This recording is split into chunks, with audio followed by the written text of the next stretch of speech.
प्रार्थना करूया, पुन्हा वचनाकडे आपण जाऊया, नेत्र बंद करूया सर्वजण.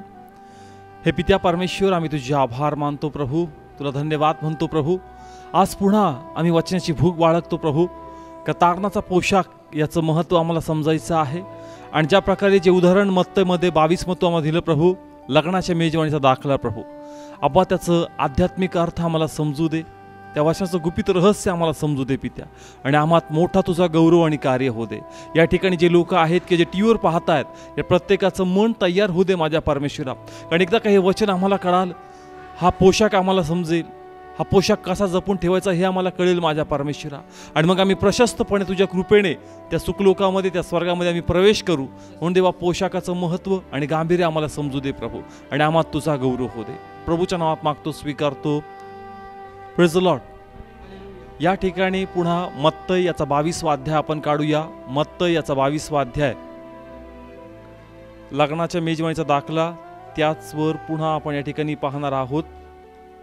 मत्तई याचा 22वा अध्याय.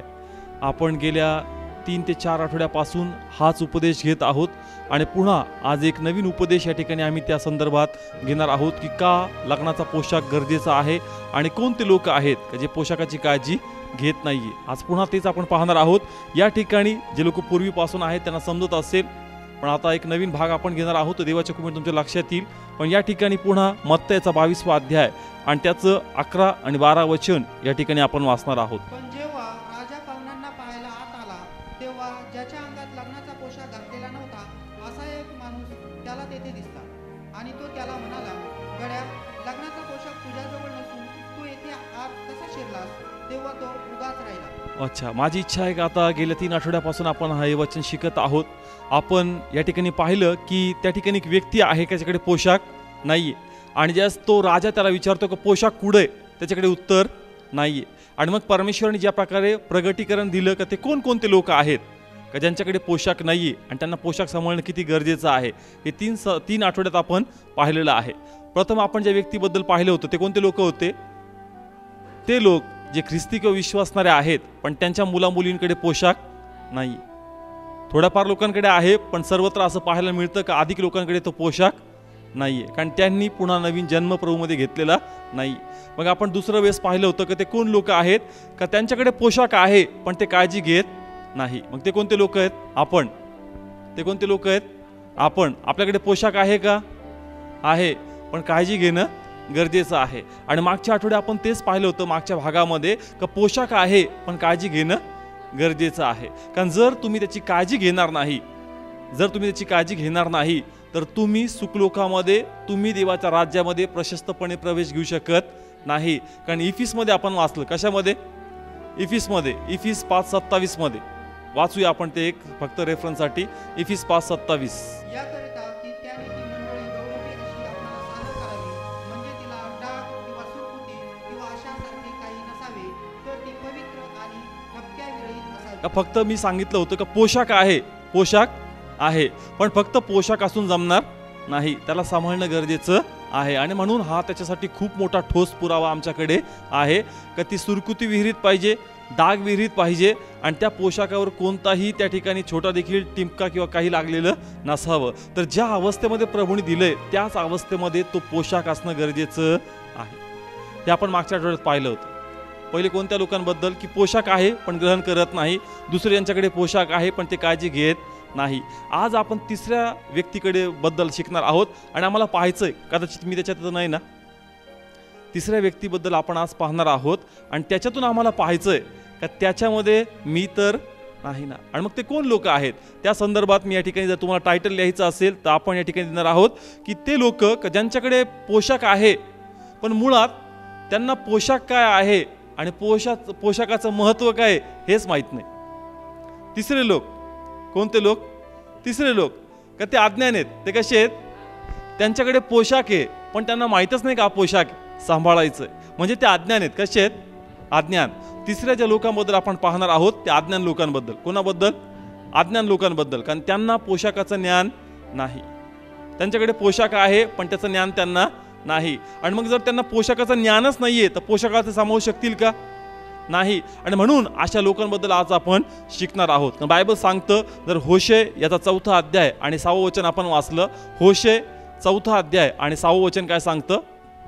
माझे लोक ज्ञान नसल्यामुळे नष्ट होतात, तू ज्ञान नाकारले. ओके, माझे लोक कशामुळे नष्ट होतात? ज्ञान नसल्यामुळे. म्हणजे आमच्याकडे काय पाहिजे? ज्ञान. काय पाहिजे? ज्ञान. मी सांगितलं का पोशाख आहे, पण पोशाखाचं महत्त्व माहीत नाहीये. का माहीत नाहीये? कारण त्यांच्याकडे ते ज्ञान नाहीये. कोणतं ज्ञान? कोणतं ज्ञान? वचनाचं. कोणतं ज्ञान? वचनाचं. आध्यात्मिक ज्ञान. ते ज्ञान असणं गरजेचं आहे. आता या ठिकाणी अजून आम्हाला समजण्यासाठी या ठिकाणी आपण कलसेकरास पत्र आपण काढूया. मग पुढं आपला विषय क्लिअर होत जाईल आणि तुम्हाला वचन स्पष्टपणे समजेल.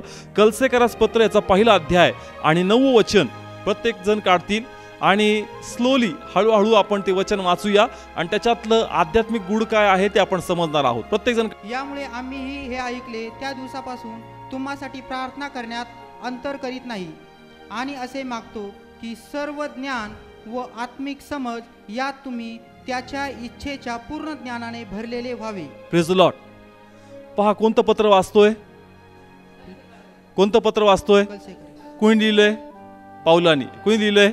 पाऊलानी. आणि पाऊल पण ह्याबद्दल बोलतोय. कशाबद्दल? ज्ञानाबद्दल. कशाबद्दल बोलतोय? ज्ञान. आता मी या ठिकाणी वाचतोय, काय शब्द वापरले? मी अर्ध्यामधून वाचतो. इथं असं लिहिलंय, आणि असे मागतो की सर्व ज्ञान. काय शब्द वापरलाय? सर्व ज्ञान व आत्मिक समज. सर्व ज्ञान व आत्मिक समज. Praise the Lord. सर्व ज्ञान व आत्मिक समज यात तुम्ही त्याच्या इच्छेच्या पूर्ण ज्ञानाने भरलेले. पॉल या ठिकाणी सांगतो का आम्हामध्ये ते ज्ञान, ती समज असणं गरजेचं आहे. जर ती ज्ञान, ती समज तुमच्यामध्ये येईल तर तुम्हाला तारणाचा पोशाख खूप चांगल्या प्रकारे समजण्यात येईल. नाहीतर तो पोशाख पुष्कळ लोकांना समजत नाहीये, कारण त्यांच्यामध्ये वचनाचं ज्ञान त्या प्रकारे नाहीये ज्या प्रकारे ते त्यांच्यामध्ये पाहिजे. आणि जी समजणी ते समजलं पाहिजे ती समज पण त्यांच्यामध्ये नाही. म्हणून आम्ही प्रार्थना केली पाहिजे की प्रभू आज मला कृपा दे का मला या पोशाखाचं महत्त्व समजलं पाहिजे. Praise the Lord. का? कारण जर आम्ही अज्ञान असलो तर आम्हाला पोशाख काय कळणार नाही. जर आम्ही अज्ञान असलो तर आम्हाला पोशाख कळणार नाही. आणि म्हणून आज देवाची कृपा आम्हावर पाहिजे. कृपा तर आहे, पण कृपेला वाट आपण दिली पाहिजे भूक दाखवून. Praise the Lord. समजतंय? तर पुन्हा प्रार्थना करणार आपण आहोत. डोळे बंद करूया आपण सर्व.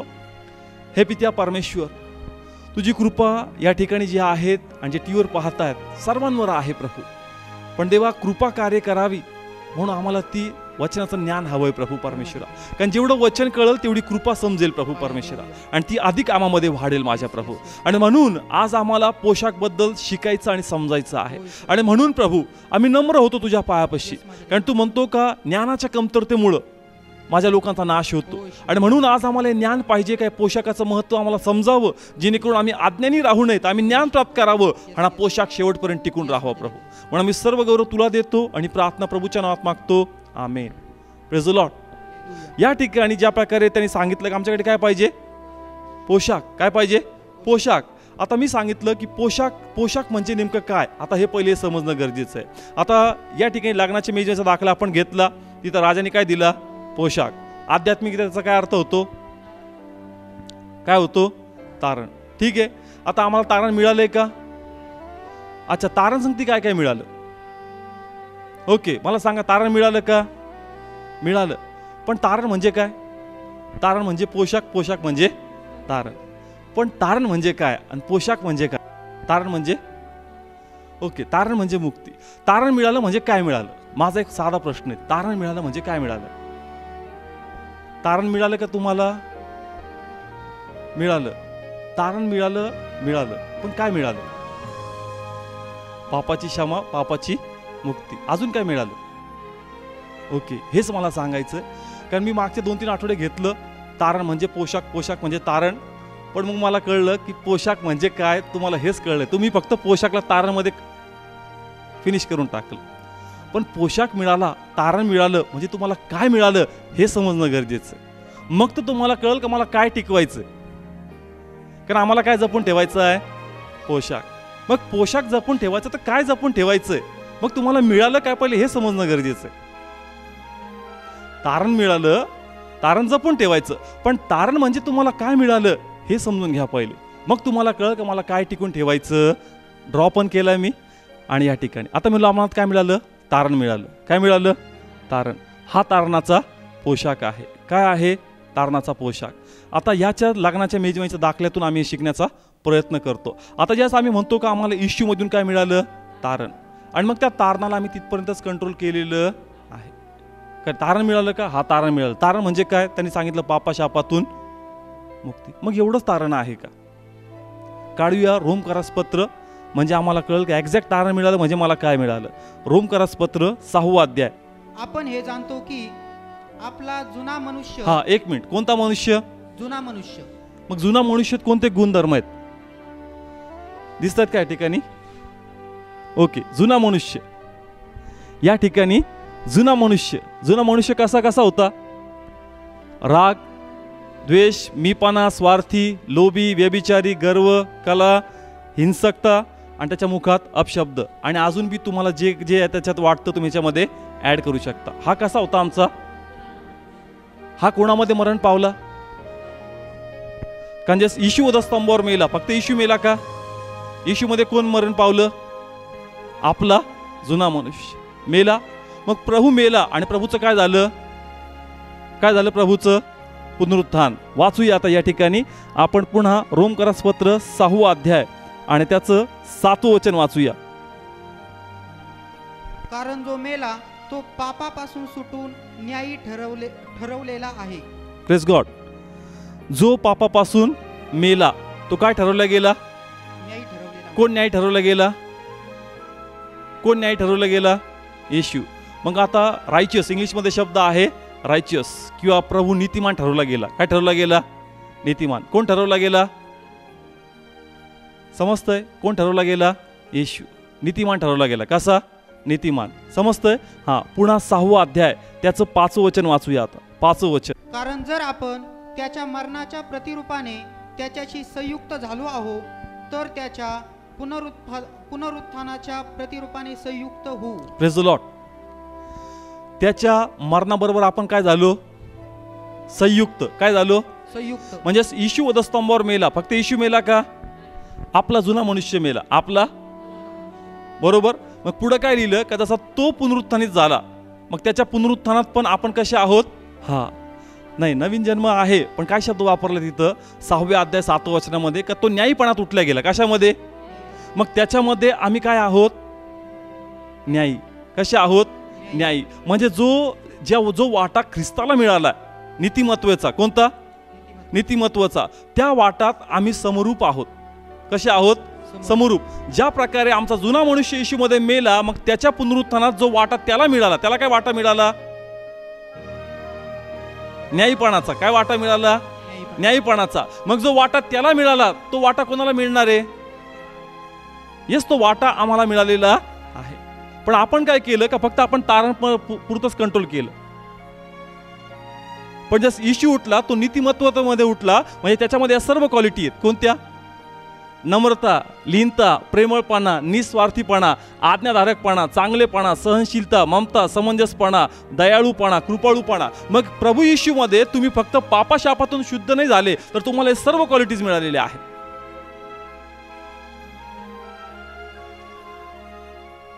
कळलं का या ठिकाणी. पण आपण काय करतो, या पोशाखाला इथपर्यंतच कंट्रोल करतो. तारण मिळालं का, हा, पापाशापातून शुद्धता. आणि तुम्ही कमवत बसता, अरे कमवायचं नाही, तुम्हाला मिळालंय, हे तुम्हाला मिळालंय, हे टिकून ठेवायचं,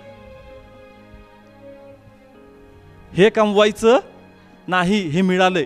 कोणामधून, समजतंय. तुम्ही नीतिमान आहात का. नीतिमान म्हणजे काय, नीतिमान म्हणजे कळतंय का या ठिकाणी.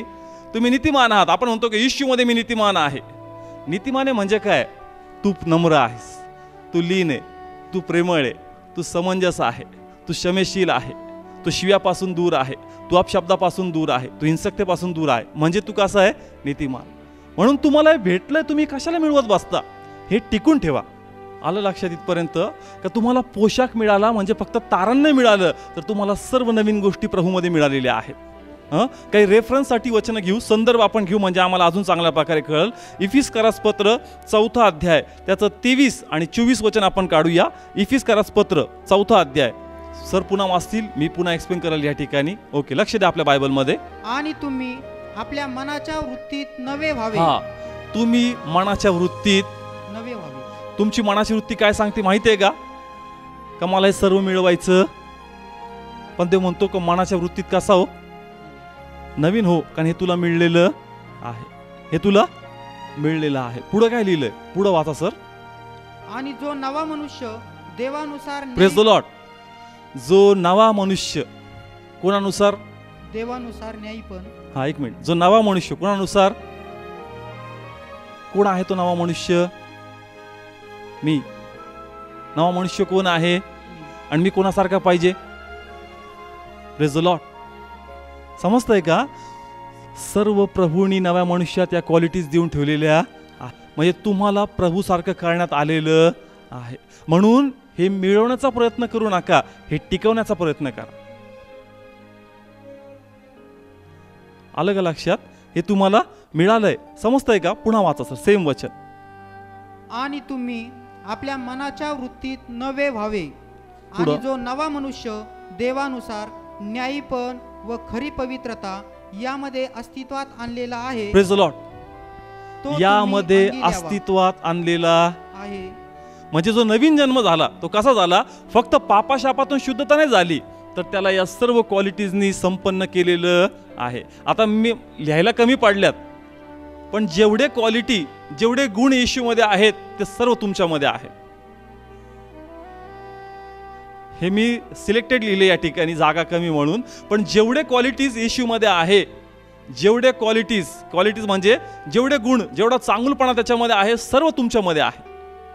पुन्हा वाचतो, आता लक्ष द्या या ठिकाणी 24 वचन. आणि जो नवा मनुष्य देवानुसार न्यायीपण व खरी पवित्रता यामध्ये अस्तित्वात आणलेला आहे, तो तुम्ही अंगी ल्यावा. आलं लक्षात? हा पुरावा आहे आमच्या समोर. का तारण मिळालं म्हणजे काय? जर हा प्रश्न विचारला तर म्हणा की तारणामध्ये मला सर्व ज्या क्वालिटीज येशूमध्ये आहे, सर्व जे गुण येशूमध्ये आहेत ते सर्व मला मिळालेलं आहे. तारण म्हणजे फक्त पापाशापातून शुद्धता नाही, तर तारण म्हणजे येशूमध्ये ज्या क्वालिटीज आहे, येशूमध्ये जो गुणधर्म आहे, ते सर्व मला त्यामध्ये मिळालेल्या आहे. आलं लक्षात?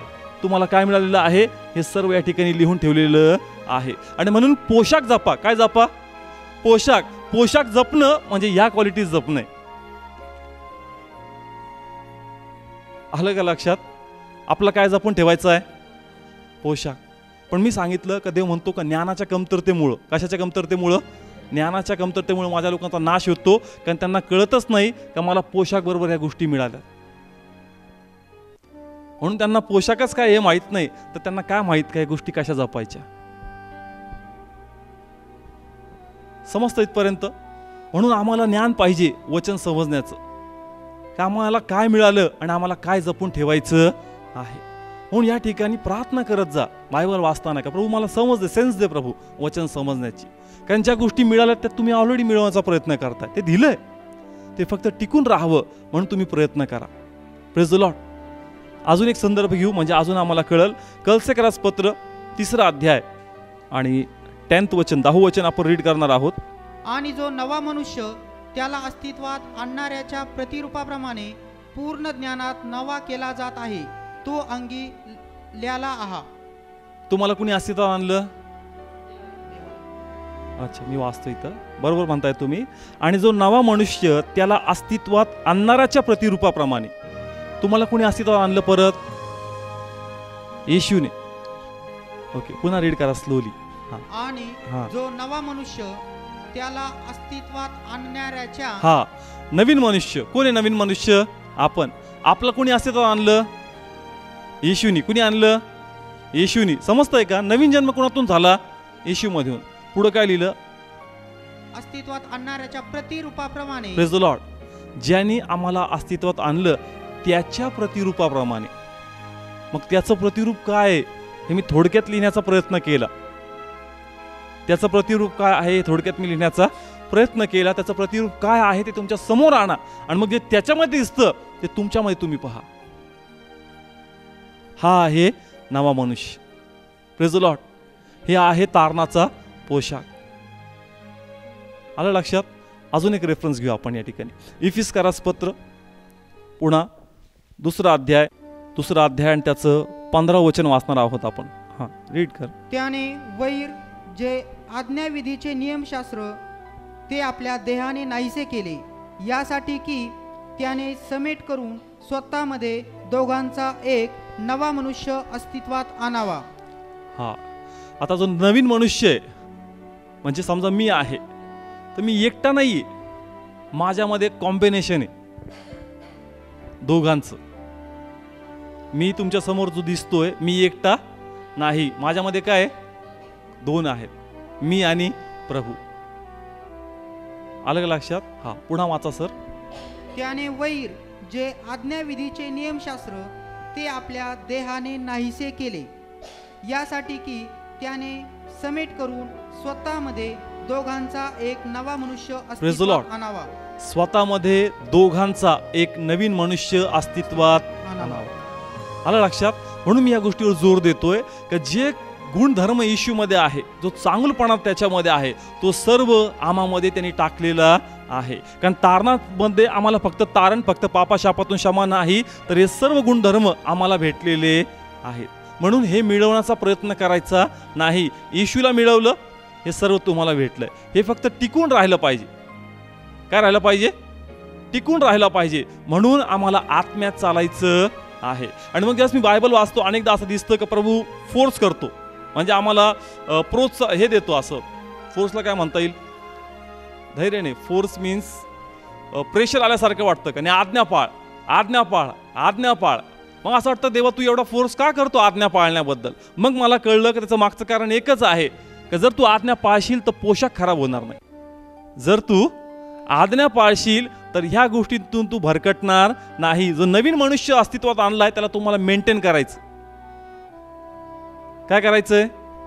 एखाद्या भारी हॉटेलमध्ये जेवायला गेलो आपण, भारी हॉटेलमध्ये, कधी आपण गेलो नाही अशा हॉटेलमध्ये, अशा भारी हॉटेलमध्ये आपण जेवायला गेलो. मग त्या ठिकाणचं वातावरण शांत असतं, सायलेंट असतं. मग आपण बघतो एकदम शांत जेवतात. मग आपण काय करतो? मेंटेन करतो. काय करतो? हे शांत बस. लोक म्हणतील ना पहिल्यांदा आले का हॉटेलमध्ये, ठीक आहे. तिथं आपण जेवताना आपल्याला काट्यांची सवय नसते, ते मस्त कट वगैरे करून खातात. ज्यावेळेस मी कॉलेज करत होतो, एक कर्नल आमच्याबरोबर स्टडी लिव्हला होते आणि ते आमच्याबरोबर शिकायला होते. ते खूप जॉली हार्टनी होते. त्यांच्या घरी घेऊन जायचे. आणि मग ते कर्नल होते, त्यांची एकदम कर्नल काय असतं तुम्हाला माहिती आहे, आर्मी, त्याचं डिसिप्लिन असायचं जेवायला. ते बसवायचे, काचेच्या प्लेट असायच्या, चमचे काटे असायचे. मग ते खायचे, आम्ही घेतो, कट कट आवाज यायचा. आम्हाला लादल्यासारखं व्हायचं, का त्यांचा बिलकुल आवाज येत नव्हता. मग खायची जरी इच्छा असेल, माझं नाही सर पेट भर घ्या. का? कारण आम्हाला ते तोडता येत नव्हतं, आणि तोडलं तर सटकायचं आणि उडायचं. मग आम्ही काय करायचो? मेंटेन करण्याचा प्रयत्न, का त्यांच्या स्टँडर्डला आम्ही मॅच करण्याचा प्रयत्न करायचो. का? कारण आम्हाला जमत. आता एवढंच का, आम्ही संडेला गेलो, त्यांनी आम्हाला बिर्याणी सर्व केली आणि त्यांनी चमचे दिले, तर कुणी पीसच घेतले नाही, कारण ते तोडताच येत नव्हतं. आणि पाहिलं एका दुसऱ्याकडे पाहिलं का तो काट्याने जेवतोय, तो काट्याने जेवतोय. मग आता मी कसं चमचा खाली ठेवू? मी काट्याने जेवतो. आपण काय करतो? मेंटेन करतो. कारण आम्हाला कळतं की मी कोणत्या घरामध्ये आलेलो आहे. समजतंय का? तुम्ही या नवीन घरात प्रवेश केलाय, तुम्ही या नवीन घरामध्ये प्रवेश केला, म्हणून तुम्हाला मेंटेन ठेवायचं. याच्यापासून तुम्हाला भटकायचं नाही. हा आहे लग्नाचा पोशाख, हा आहे मेजवानीचा पोशाख. आणि जर हा पोशाख सांभाळायचं तर या सर्व गोष्टीमध्ये तुम्हाला राहावं लागेल, की या गोष्टी तुम्हाला भेटल्यात, आणि म्हणून याच्यापासून भटकू नये, म्हणून तुम्हाला जपायचं आहे. समजतंय का? आलं लक्षात? उदाहरण मी काय सांगण्याचा प्रयत्न करतोय की तुम्हाला पोशाख मिळालाय, या सर्व गोष्टी मिळाल्यात, पण जपा आता त्या. आम्हाला जपलं पाहिजे. कारण नाही, मी वाईट तर बोलत नाही ना, मी द्वेष तर नाही करत ना, मीपणा तर नाही करत ना, माझ्यात गर्व तर नाही येत ना. का? कारण मला पोशाख खराब नाही करायचा. मला त्याच डिसिप्लिनमध्ये राहणं गरजेचं आहे, ज्या डिसिप्लिनमध्ये प्रभूंनी मला बोलवलेलं आहे. आलं लक्षात? हा आहे नवीन मनुष्य आणि हा आहे जुना मनुष्य. आणि म्हणून जुना मनुष्य नवीन गोष्टीमध्ये हावी झालेला दिसला नाही पाहिजे.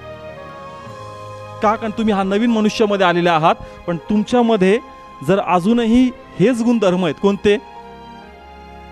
राग आहे तुमच्यामध्ये, अजूनही द्वेष आहे तुमच्यामध्ये, अजूनही तुमच्यामध्ये मीपणा आहे, अजूनही तुमच्यामध्ये राग आहे, अजूनही व्यभिचाराचा आत्मा तुमच्यात कार्य करतोय. मग जुना मनुष्य आहे तुमच्यामध्ये, आणि तुम्हाला तर हा नवीन ड्रेस दिलाय. मग तुम्ही कोणता पोशाख मध्ये आहात? तुम्हाला पोशाख होता, पण तुम्ही तुमचा पोशाख खराब केलाय. हा, उभं राहा. ओके, हा काय आहे? पोशाख. समजतंय? ह्या पोशाख मिळण्याच्या अगोदर जुनं जीवन आमच्या समोर आहे. हे आमचं जुनं जीवन आहे. पण पोशाख मिळाल्यानंतर आता हे गुणधर्म तुमच्यात दिसायला नको. हे गुणधर्म तुमच्या दिसायला नको. तर त्या गुणामध्ये तुम्हाला चालणं गरजेचं आहे. पण अनेक लोक आज ज्या प्रकारे या पोशाखाला जपलं पाहिजे ते पोशाखाला जपत नाही. कारण त्यांना कळतच नाही का मला तारण मिळालं म्हणजे ही क्वालिटी मिळाली का ही क्वालिटी मिळाली. समजलं? म्हणून देव काय म्हणतो? ज्ञानाच्या कमतरतेमुळं माझे लोक नाश पावतात. कारण ज्ञानच तुमच्याकडे नाहीये का मला नेमकं मिळालेलं काय आहे. म्हणून या ठिकाणी देवाची एकच इच्छा आहे की तुम्हाला नवीन मनुष्य जो आहे त्याप्रमाणे आहे. जुना मनुष्य तुम्हात हावी होता कामा नाही. तो तुमच्यात शिरण्याचा प्रयत्न करेल, पण एकदा का तुमच्या शिरला तुमचा पोशाख खराब होईल. तुमचा पोशाख खराब होईल. आणि मग पोशाख खराब झाला तर मी पुन्हा सांगतो का खराब पोशाख लोकांना त्या ठिकाणी जागा भेटणार नाही. कारण इफिसमध्ये क्लिअरली लिहिलंय का सुरकुती नको, डाग नको, कोणताही टिपकाही त्याच्यावर नकोय. जो पोशाख मी तुला दिलाय, प्रभूने हा पोशाख दिलाय. कसा? नम्रतेचा, लीनतेचा, समंजसपणाचा, दयाळूचा. मग परमेश्वर पाहिल, ज्यास तुम्ही त्या दारापाशी उभे राहाल, प्रभू पाहिल का जो पोशाख मी तुला दिला होता तो पोशाख त्याच अवस्थेमध्ये आहे का, तो पोशाख अजून त्याच प्रकारे चमकतोय का. पण जर पोशाख चमकत नाही, पोशाखाला सुरकुत्या पडल्यात, पोशाखाला डाग पडलेत, तर तुम्हाला परवानगी भेटणार नाही. समजलं इथपर्यंत? का पोशाख आहे म्हणून जपा. हे सर्व क्वालिटीज आहेत, या क्वालिटीमध्ये राहणं खूप गरजेचं आहे. वाचूया अजून का त्याच्यामध्ये काय लिहिलंय. पुन्हा या ठिकाणी आपण कलसेकरास पत्र काढूया. नवीन व्यक्तीबद्दल लिहिलेलं आहे का काय गुणधर्म आहेत. कलसेकरास पत्र 3 अध्याय त्याचं 12, 13 आणि 14 वचन आपण वाचू. तर देवाचे निवडलेले पवित्र आणि प्रिय यांच्याप्रमाणे तुम्ही करुणेचे हृदय, दयाळूपण, नम्र भाव, लीनता, सहनशीलता ही अंगी ल्या. एकमेकांचे सहन करा आणि कोणाविरुद्ध वाद असल्यास एकमेकांची क्षमा करा. ख्रिस्ताने जशी तुमची क्षमा केली तशी तुम्हीही करा. आणि सर्वांवर प्रीती अंगी ल्या. ही पूर्णतेचे बंधन आहे. हा, आता पुन्हा मी एक्सप्लेन करेल. हा सर रीड करतील. एक वचन वाचूया सर. तर देवाचे निवडलेले पवित्र. हा, काय शब्द वापरला आम्हासाठी? देवाचे निवडलेले पवित्र. तुम्ही पवित्र आहात. तुम्ही कसे आहात? पवित्र. पवित्र आणि सर्व गुण संपन्न आहात. म्हणून शब्द वापरलाय पवित्र. म्हणून शब्द वापरलाय पवित्र. पुढे काय लिहिलंय? आणि प्रिय यांच्याप्रमाणे तुम्ही करुणेचे हृदय, कोणतं हृदय? करुणेचे हृदय. हा, अजून दयाळूपण. हा, मी याच्यातूनच शोधून हे पॉइंट इथे लिहिले. कोणते? दयाळूपण, कृपा. हा हा, पुन्हा नम्र भाव. ओके. लीनता, सहनशीलता ही अंगी ल्या. एकमेकांचे सहन करा. हा, एकमेकांचे काय करा? सहन करा. यस, कारण आम्हाला कोणाच्या स्वभावात पूर्ण केलंय? येशूच्या. कोणाच्या? येशूनी पण सहन केलं. कुणी सहन केलं? येशू. मग आम्हाला पण काय करायचंय? सहन करायचं. आम्हाला पण काय करायचंय? येशूनी त्याग केला, मग आम्हाला पण काय करायचा? त्याग करायचा. हा, पुढे रीड करा सर. आणि कोणाविरुद्ध वाद असल्यास एकमेकांची क्षमा करा. Praise the Lord. काय करा? कारण कुणी क्षमा केली? ख्रिस्ताने जशी तुमची क्षमा केली तशी तुम्हीही करा. Praise the Lord. हा, पुढं. आणि या सर्वांवर प्रीती अंगी ल्या. ही पूर्णतेचे बंधन आहे. हा, हे पूर्णतेचे काय आहे? बंधन आहे. हे पूर्णतेचे बंधन आहे. म्हणजे काय? पूर्णतेचे बंधन म्हणजे जोपर्यंत हे क्वालिटीज मध्ये तुम्ही चालत नाही, तुम्ही तुमचा पोशाख बिघडवत आहात. आणि जर ही पूर्णता तुमच्यामध्ये नाहीये तर प्रभू हिशोब घेईल. ज्या प्रकारे बायबलमध्ये एक दाखला आहे एक धनवान व्यक्तीचा, त्याला पुष्कळ चाकर होते आणि मग त्यांनी पुष्कळ लोकांना काय दिले? पैसे दिले. पण एकाने काय केले? ते पुरून ठेवले आणि बाकीच्यांनी त्याचा काय केला, चांगला उपयोग केला आणि ते काय केले, डबल केले. त्याच प्रकारे परमेश्वर आमच्याकडून हिशोब घेईल का मी जो पोशाख दिला तो चांगल्या अवस्थेमध्ये तू ठेवलास का, त्याची चमक तू बरकरार ठेवलीस का.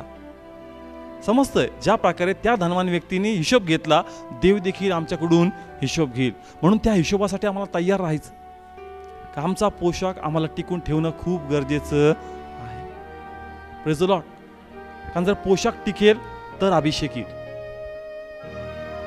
पोशाख टिकेल तरच काय येईल, अभिषेक येईल आणि तुमच्यातून देवाचं सामर्थ्य वाहील.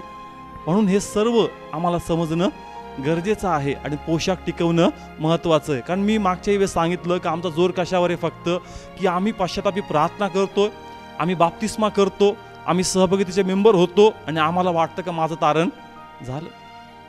तारण झालंय, कॉलेजला ॲडमिशन झालंय, पण परीक्षा आणि रिझल्ट अजून बाकी. आलं लक्षात. ॲडमिशन झालंय, काय झालंय, ज्यावेळेस तुम्ही पश्चाताप करता, ज्यावेळेस तुम्ही पश्चाताप करता, तुम्ही बाप्तिस्मा करता, तुमचा काय झाला, फक्त ॲडमिशन. काय झालं, ॲडमिशन. आता समजा 12वी तर 2 वर्षाचा प्रवास आहे, ग्रॅज्युएशन आहे तर 3 वर्षाचा प्रवास आहे, पोस्ट ग्रॅज्युएशन आहे 2 किंवा 3 वर्षाचा प्रवास आहे आणि मग तो 3 वर्ष तुम्हाला प्रवास करायचा, तो 2 वर्ष तुम्हाला प्रवास करायचा, जेणेकरून जास्ती परीक्षा होईल त्या परीक्षेमध्ये मी टिकून राहील आणि चांगले गुण मला भेटणार आहे. आलं लक्षात. ॲडमिशनपेक्षा रिझल्ट महत्त्वाचा आहे. प्रभूला रिझल्टची आतुरता आहे. मग मला असं नाही म्हणायचं का जे ॲडमिशन होत आहेत ते चुकीचे, चांगलं आहे. जेवढे लोक प्रभूकडे येतात, प्रभूचा स्वीकार करतात, खूप चांगलं आहे, पण त्याहीपेक्षा महत्त्वाचं ते शेवटपर्यंत टिकणे हे महत्त्वाचं आहे. का, कारण जसं मी सांगितलं का आपण कशावर फोकस करतो, फक्त बाप्तिस्म्यावर. जसं सेवक झालं, आता तुम्ही प्रत्येकजण सेवा करता, आम्ही याच्यातच आनंद करतो. याला प्रभू येशूचं नाव सांगितलं बरं का, याला चर्चचा पत्ता दिला, आपलं वाटतं माझं काम. येस, आपण कशामध्ये आनंदी आहोत का, ह्याला येशूचं नाव सांगितलं, पश्चातापी प्रार्थनेच्या मुखातून करून घेतली, बाप्तिस्माला लगेच घाईघाई देऊन टाकला, आपल्याला वाटतं याचं कन्फर्मेशन झालं, माझ्या नावात बुक केला गेला का, ह्यांनी एक आत्मा प्रभूच्या राज्यात आणला नाही, प्रवेश दिला. आणला का नाही आणला हे नंतर डिसाईड होईल. म्हणून या ठिकाणी तुम्ही नवीन लोक नक्की देवाच्या राज्यात आणा, पण फक्त आणून सोडू नका, त्यांना पूर्ण पोहोचवणं गरजेचं आहे. आणि म्हणून ज्ञान पाहिजे. काय पाहिजे, ज्ञान. कारण जर वचन तुमच्याकडे तर ज्ञान तुमच्याकडे, आणि जर वचन तुमच्याकडे असेल तर तुमचं शिक्षण पूर्ण असेल आणि तुम्हाला कळेल का मला कोणत्या मार्गात चालायचंय, मला कसं माझं तारण टिकून ठेवायचं, कसा पोशाख खराब होईल त्याच्यापासून मला वाचायचंय. पण तुमच्याकडे जर ज्ञानच नाही, तुम्ही ज्ञानाचा शोधच करत नाही का. मी पाहिलंय का, एकदा का बॅप्टिझम झाला, एकदा का चर्चची मेंबरशिप झाली, एकदा का पाळका संगती परिचय झाला, मग तो आवेश कमी होऊन जातो जो आवेश पहिले प्रार्थनेमध्ये होता. आम्हाला वाटतं झालं आपलं, कन्फर्म आहे सगळं कळतं. कन्फर्म म्हणजे काय, हे काय आलो प्रभूमध्ये, आम्ही पाळक ओळखीचे आहेत, सगळे ओळखीचे आहेत, दानार पण टायमावर चाललंय, चर्चची फीस पण आम्ही भरलेली आहे, सगळं आपल्याला ओके, फ्युनरल पण ते ओके करतील. इथे सगळं ओके, तिकडं प्रवेश नाही भेटला तर काय फायदा, तिकडं प्रवेश भेटणं गरजेचं आहे. पण आपली झटपट कुठं चालली सगळी इथं. ते म्हणतो मी असं म्हणत नाही का ह्याला नाकार, हेही कर, पण ते अधिक जप. तुला चर्चला जायचंय, तुला प्रार्थनेला जायचंय, तुला पास्टरना नक्की रिस्पेक्टनी बोलायचंय, रिस्पेक्ट द्यायचंय, पण फक्त त्याच्याच पुढं नाही. जो हाय प्रिस्ट आहे त्याच्या पुढं कोण करणार, त्याच्याही पुढं करावं लागतं. आणि त्याच्या पुढं करायचं तर वचन पाळायचं, तो त्यानेच खुश होतो, बाकी गोष्टींनी इम्प्रेस होत नाही. आलं लक्षात. हाय प्रिस्ट कोण आहे, मुख्य याजक येशू. कोण आहे, येशू. मुख्य याजक जो आहे तो प्रभू येशू आहे. आणि म्हणून प्रभू म्हणतो का फक्त याच पाळकाला नाही, त्याही पाळकाला खुश करण्याचा प्रयत्न कर, आणि म्हणून त्याची आज्ञा पाळ. कारण जितका आनंद त्याला त्याचं वचन पाळल्याने होतो, त्याशिवाय त्याला दुसरा आनंद होत नाही. म्हणून आम्हाला वचन पाळायचं, कारण हे पाळल्याने फक्त देवाचा फायदा नाही, फायदा आमचा आहे, आणि आमचा पोशाख टिकून राहतो. आमचा पोशाख टिकून राहतो. जसा हा पोशाख शुभ्र आहे, हा पोशाख शुभ्र आहे, पण याच्यावर जर माती टाकली, याच्यावर जर काय डाग पडले, याच्यावर जर याचे रिंकल्स असे सगळे गुड्या पडले, तर हा पोशाख घालण्याच्या लायकीचा आहे का, हा पोशाख घालण्याच्या लायकीचा नाही. म्हणून हा पोशाख शुभ्र अवस्थेमध्ये राहणं गरजेचं आहे. आलं लक्षात? म्हणून फक्त बॅप्टिझमवर फोकस करू नका, कारण आपण लेवल लावतो स्वतःला, मी एवढे बॅप्टिझम केले, कारण मलाही तेवढं प्राऊड वाटायचं, आपण एवढे बॅप्टिझम केले बरं का, एवढे आत्म्यांचं तारण केलं, पण ते मला कुणी सांगितलं, तू फक्त ॲडमिशन दिलंय, रिझल्ट लागायचा बाकी. रिझल्ट त्यावेळेस लागल जस तू त्यांना वचन चांगलं देशील. म्हणून वचन गरजेचं आहे. पण अनेक लोक एकदा का आजार बारा झाला त्यांना प्रेर दिसत नाही, एकदा का कुटुंबातले मार्ग मोकळे झाले त्यांना वाचनाची घेणं देणं नाही, म्हणून त्यांना कळलंच नाही की मी बाप्तिस्मा घेतला म्हणजे मला काय भेटलं. आलं लक्षात? सुरुवातीला मी शब्द वापरला का पोशाख आहे, पण त्यांना पोशाख काय हेच माहित नाही. त्यांना वाटतं एक प्रोसेस असते, येशूमध्ये काय करावं लागतं, पश्चाताप का, केली प्रार्थना, बाप्तिस्मा का, करून टाका. पण तुला कळलंच नाही हा पोशाख नेमका काय. तुला वाटलं एक पद्धत आहे, ही पद्धत केली म्हणजे झालं. ही पद्धत नाही, प्रभू जीवनाचा मार्ग आहे. समजतं का? येशू धर्म आहे का? येशू काय आहे?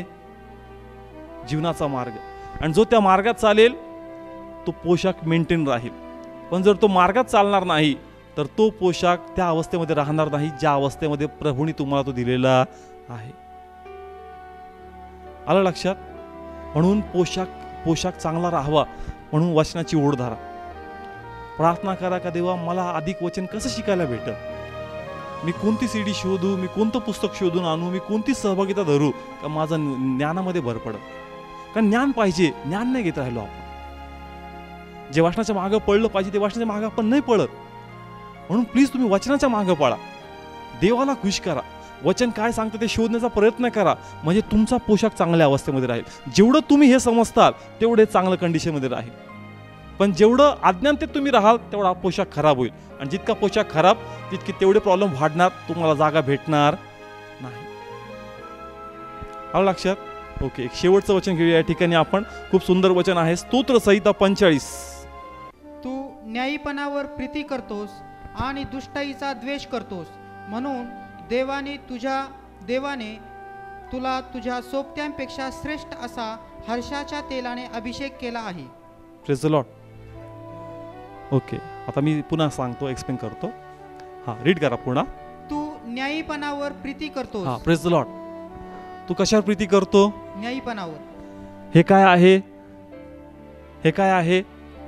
न्यायीपण. कारण येशू न्यायीपणामध्ये उठवला गेला, मग जे त्याच्यामध्ये आहे ते सर्व आमच्यामध्ये आहे. बायबल काय सांगतं?